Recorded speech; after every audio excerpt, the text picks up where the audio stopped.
Welcome to the Executive Insights podcast. My name is Tom Soderstrom, and I'm an AWS Enterprise Strategist. Today, we have Burkhard Boeckem with us. He is the CTO of Hexagon, a very interesting company, and we're going to talk about a trend called productive at the edge. Welcome, Burkhard. Thanks for having me, Tom. It's a pleasure to talk to you here. My name is Burkhard Boeckem, and I'm Hexagon's CTO. My background is actually in engineering. I'm a surveyor by education, and then I had the honor and pleasure to do my PhD at the ETH, the Federal Institute of Technology in Zurich. And I started with a company that is called Leica Geosystems. And there I was responsible for bringing laser tracker technology into metrology, industrial metrology applications. And in 2005, Leica Geosystems got acquired by Hexagon. And then in 2020, I had the honor to become the group CTO. And with this, I'm overseeing the innovation of the group so that we can really make an impact with our products, with our solutions, with our software on the market. Hexagon is a really intriguing company. And this trend, right now, you're one of the world-class leaders in this. Where do you think that this industry is going?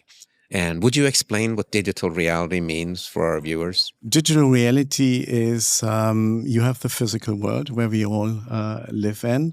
And with our sensors and a lot of edge computing at the edge in our sensors, we capture the real world, the physical world, and transform them into very accurate digital twins.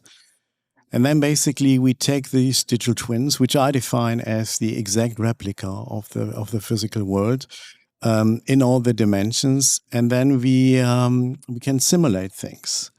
We can design things. We can do as-if scenarios. We can get insights. And this is where AI comes into play out of the data that we gathered at the edge. And then if we have the data, the designs, the simulations, all the what-if scenarios, and we come to a design that we think is the best and can be the design of a bridge, of an infrastructure, of a mine even. It could be the plant, the manufacturing line, or part, or a phone, for example, a smartphone.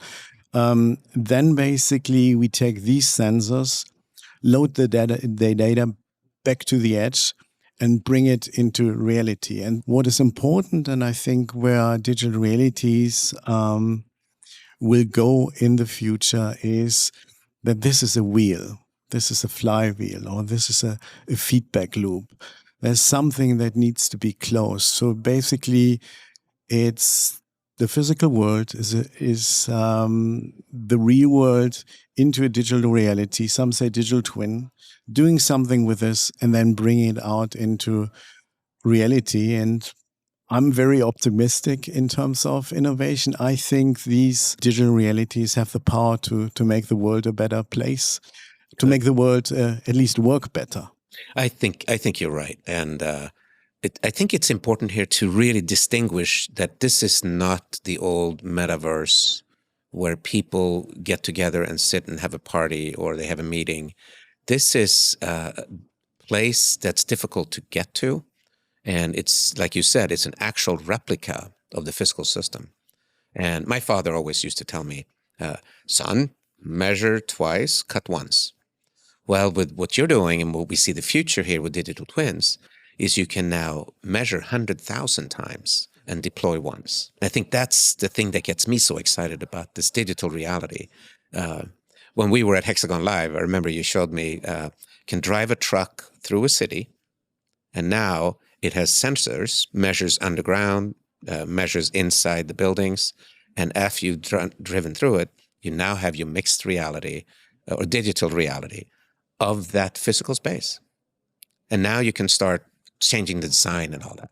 That's pretty powerful. It is. And the things you can do with this, I think are just amazing. Well, I always think if you have a digital twin of something, a digital reality, and then you do simulation, you do designs, you use AI, generative AI even to to find the best solution to a problem, make your mistakes, make your errors in the digital world and not in the real world, because they are far less costly if you do them in a virtual environment and not in the real world. I think that's really key, is this, in this culture of experimentation that we're seeing our executives be interested in, is to limit the downside.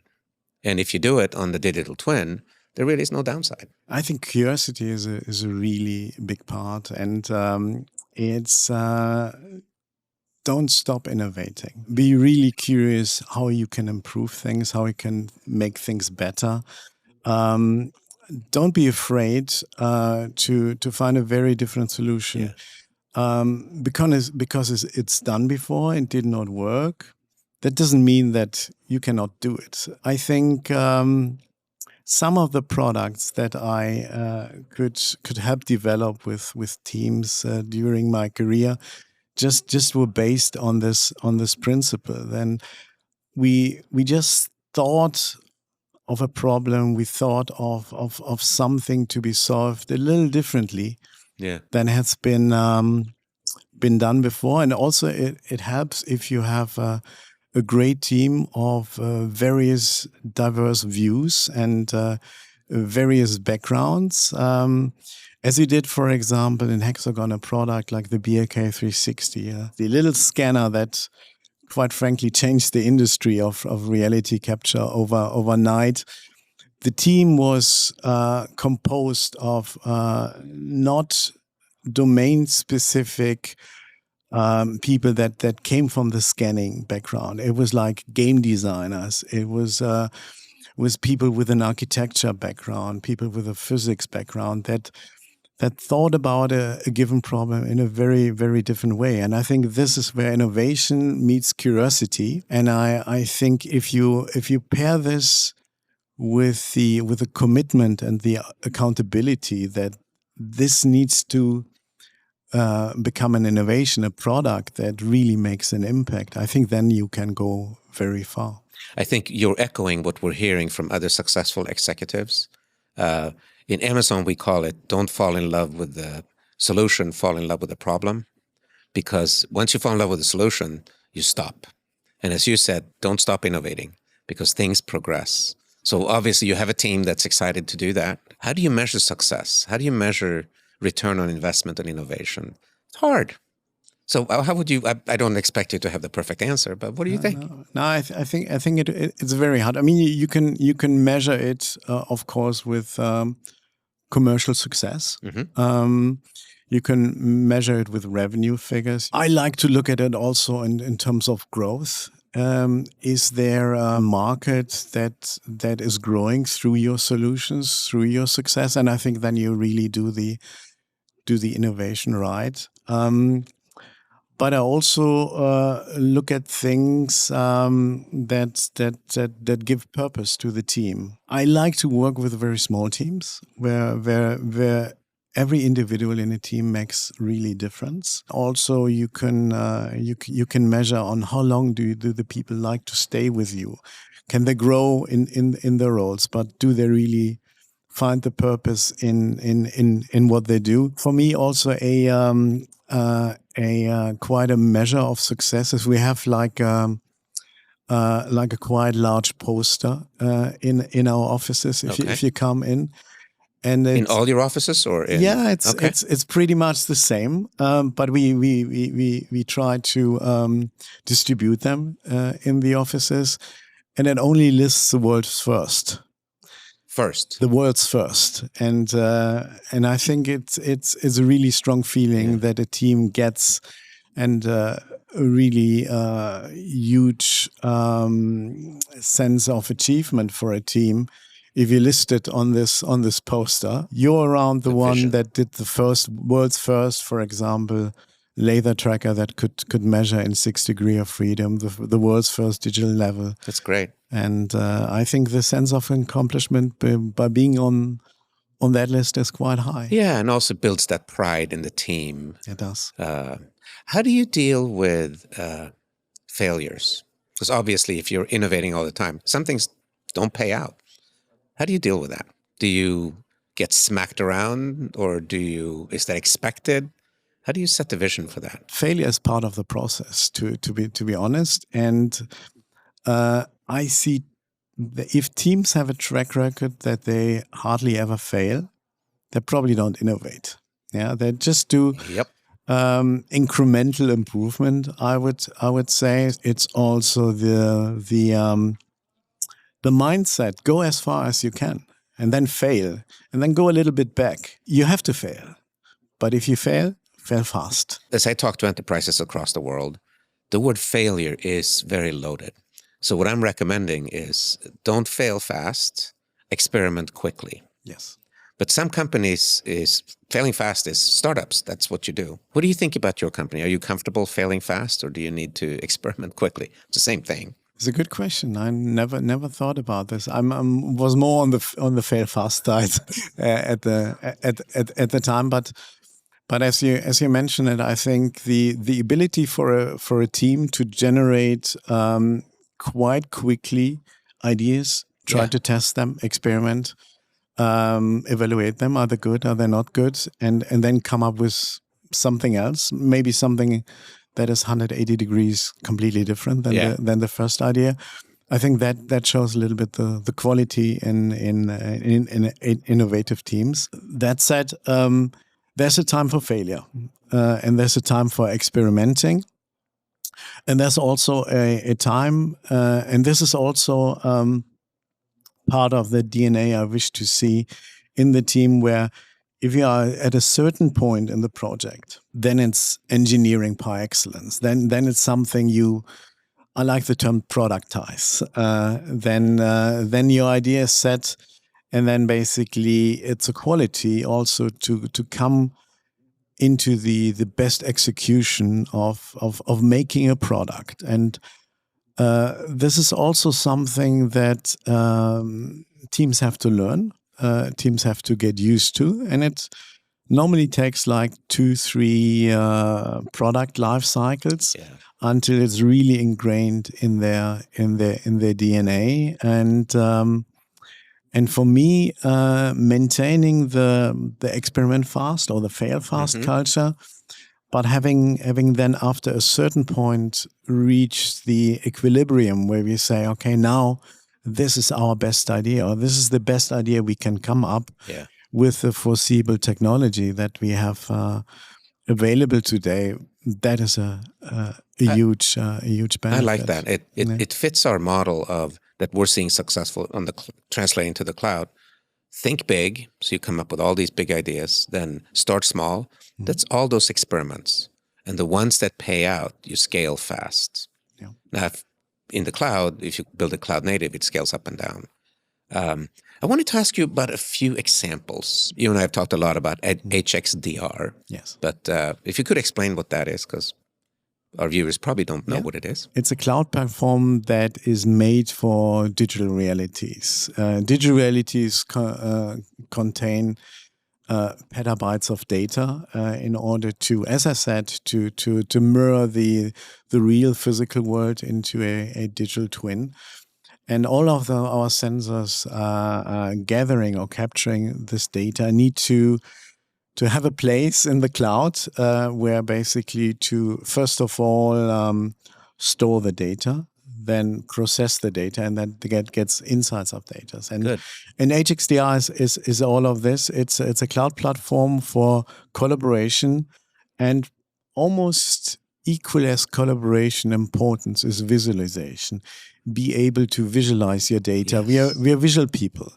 So a digital twin that is very abstract is not that approachable to a almost photorealistic digital twin.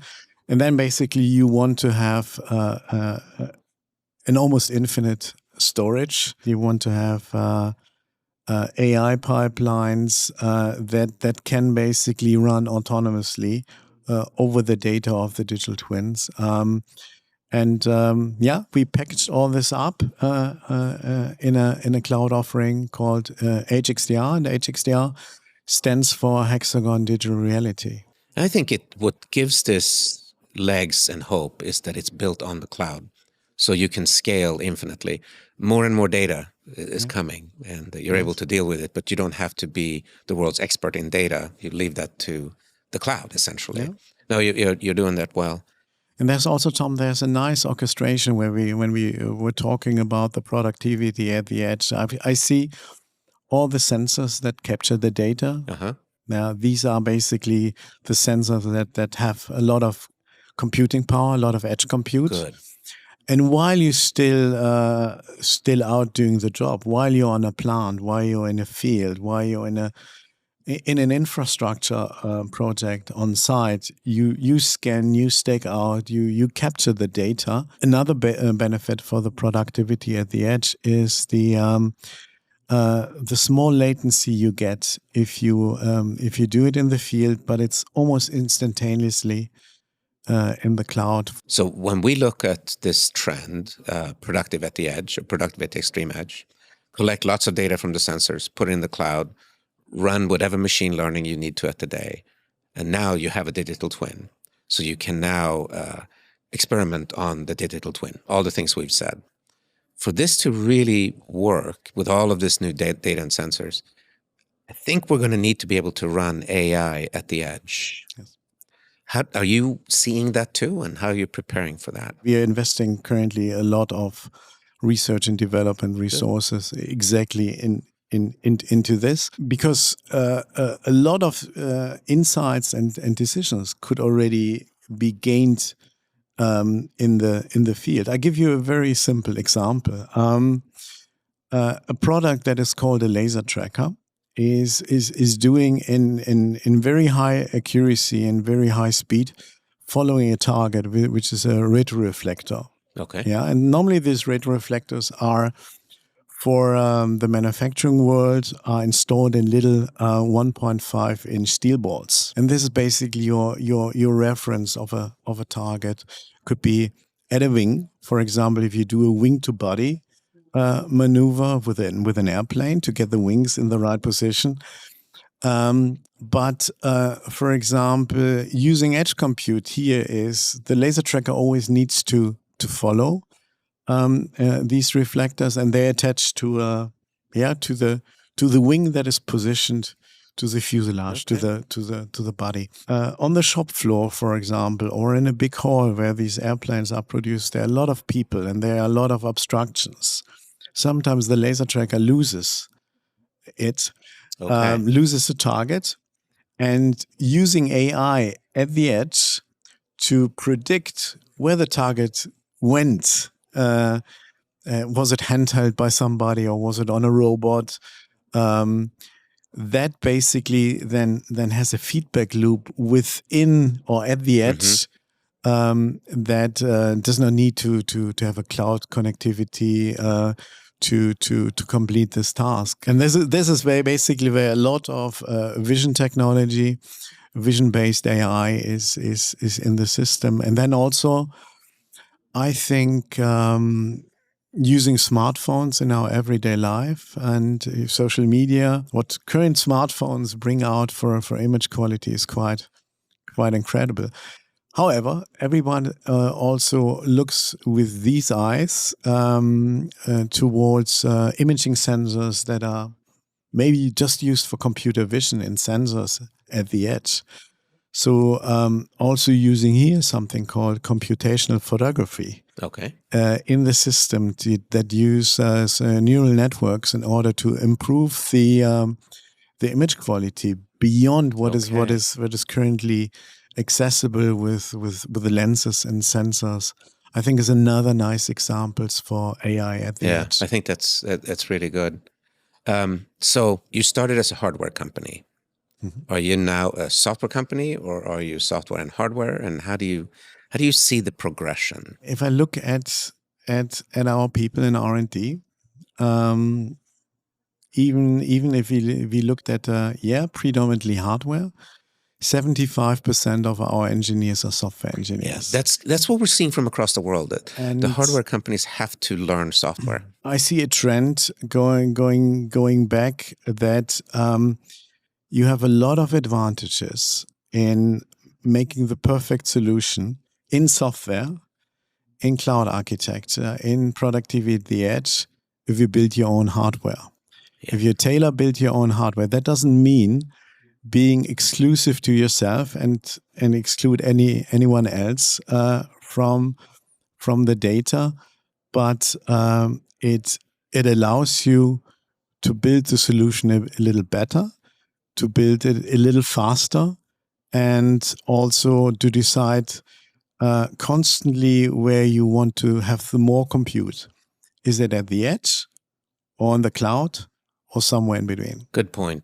We saw the same thing at NASA when we started by being scrappy and prototyping and experimenting with the hardware and software. You dare to change it, and you can break it and you can try it again. Then once you perfect it, you can figure out how to get it manufactured. But it's a good point. So to wrap up, 3 things that you recommend to other executives. First of all, I would say lead by examples. People look at you, and it starts with you. So lead by examples. And if you're curious, I think probably your organization will be curious. If you're innovative, then people will follow you. Then basically, in today's technology world, nobody can do everything by himself or herself or themselves.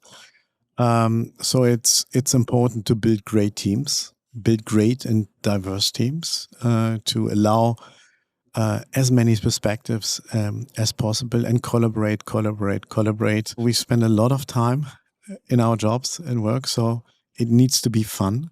It needs to be a purpose with them, and stay curious as day one in your job at the beginning of your career. And if you can maintain this curiosity, the fun, and the pleasure to go to work every single day, then I think that's something to start with. Great advice, Burkhard. And obviously you've been very successful and will continue to be even more so. So I want to thank you for these thoughts and for participating in the Executive Insights. And thank you so much. Thank you, Tom, for having me.